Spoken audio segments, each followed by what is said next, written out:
Do you have any plans on redecorating your lab?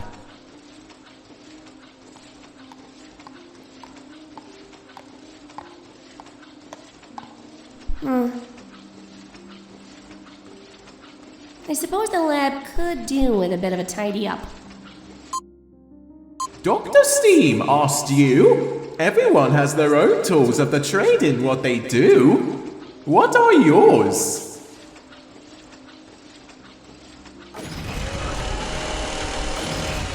Yes.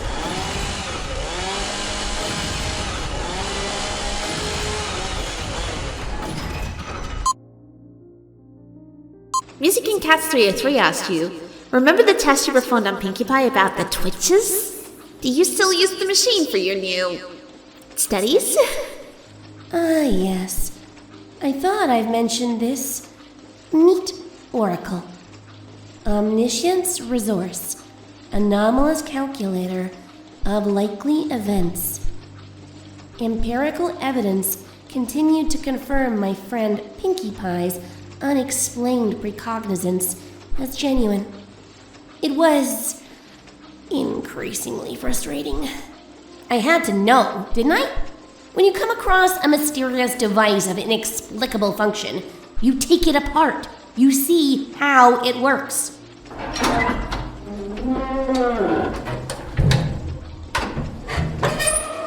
I couldn't put her back together. And although I can now make some limited use of it, I still don't know how this ability works. Not really. She always was infuriatingly unique. Dr. Steam asked you. Is your primary power source magical, mechanical, electrical, or a combination of the above? The first two. During relocation, I managed to, liberate one of the elements of harmony. I've discovered that crushing it slowly releases large amounts of ambient magic, which I can harness and channel with an array of precisely positioned unicorn horns. It's hardly renewable, but my calculations indicate it should last a year or two before crumbling into dust. And then there's always the other elements. And to think that I used to be able to power everything via friendship-fueled magic alone.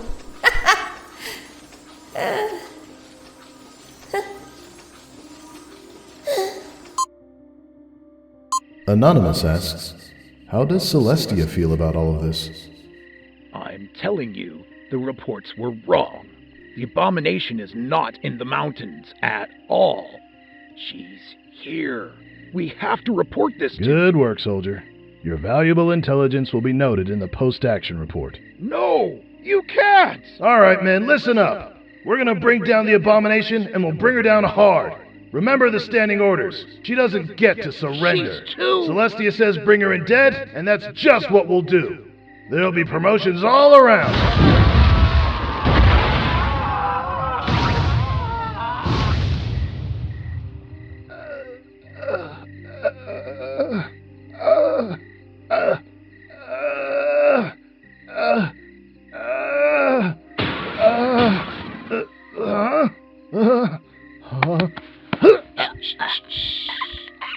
It'll all be okay soon.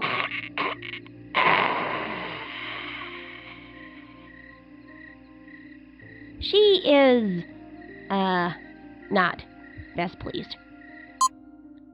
Ask-spectrallyra asks, regarding the patrols, what exactly caused them to fly? Are they Pegasi, or are they Earth ponies / unicorns that have synthetic wings fixated to their bodies? The patrols I generally have to worry about are Pegasus Air Scouts, although there are a small number of stationary outposts with a more diverse makeup nearby. I've developed a spell that vaporizes their feathers, leaving the rest of the body intact. It's almost entirely non-lethal, and as far as I can tell, not even very painful. Unfortunately, without their wings, they have a tendency to, fall. Quite a ways.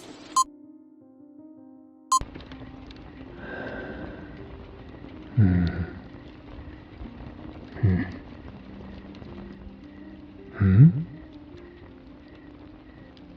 hell is this thing?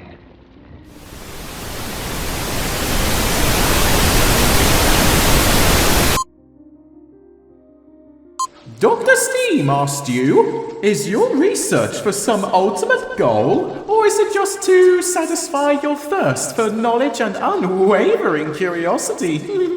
Oh, well, my main goals haven't really changed. I'm still studying friendship. Mostly it's biochemical aspects just now. There are a lot of other problems to tackle as well, in the areas of pony and non-pony physiology, arcane ecology, nature of time and precognition. So many problems, I can hardly sleep at night. It is funny, because I don't sleep. But even if I somehow reached all my goals, I just don't see how I could ever stop. Anonymous asks, do you ever wish you could experiment on one of the princesses? Oh, how could I not? The anatomical differences alone, the secrecy of their apparent immortality, their command of astronomical phenomena, a glimpse of their internal structure could reveal so much. Unfortunately, capturing one of them proved unusually problematic, and the attempt is the cause of many of my present difficulties, which is a shame. I didn't even get to try out my princessing hooks. Ask-starbuck asks, so Fluttershy is, essentially dead. Spike is brain dead. Rarity is under your control. Pinky is dead. That just leaves Rainbow and Applejack. I can't imagine you have much use for Applejack, so what has become of her? Oh, Applejack, Applejack, Applejack. She is arguably my biggest problem right now. The Apple family has always had strong ties to the underworld, primarily in the manufacture and distribution of illegal addictive substances. One doesn't survive in such a business without getting one's hooves dirty from time to time. They are organized, ruthless, and utterly loyal to one another. Applejack rose in the ranks recently. She's a lieutenant or don or something, and is rather single-minded about rooting me out. The patrols in Canterlot I can deal with. They are inefficient and easy enough to distract or destabilize. The family is another matter. I don't want to hurt you. I don't want to see you cry.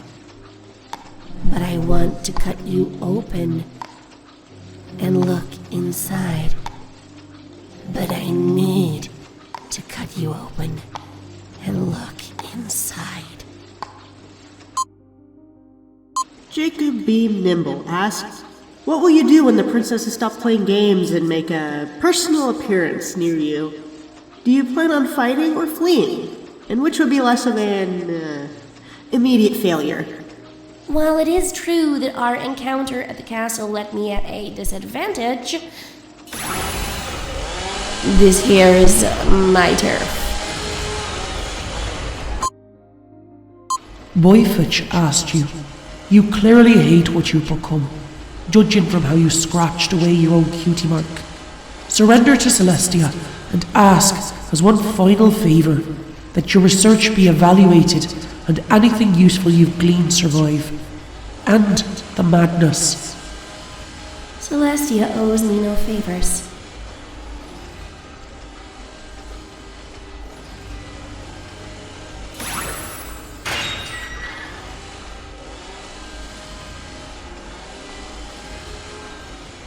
Not today. There's too much to do.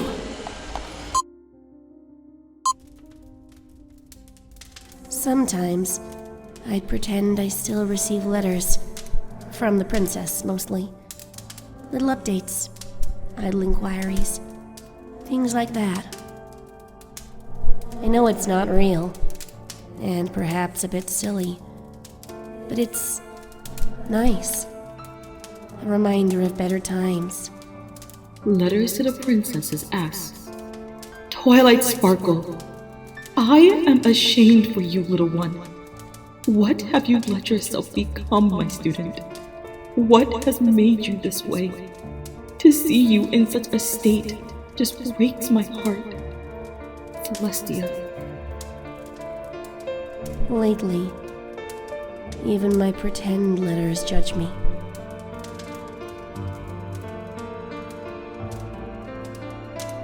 I don't pretend anymore.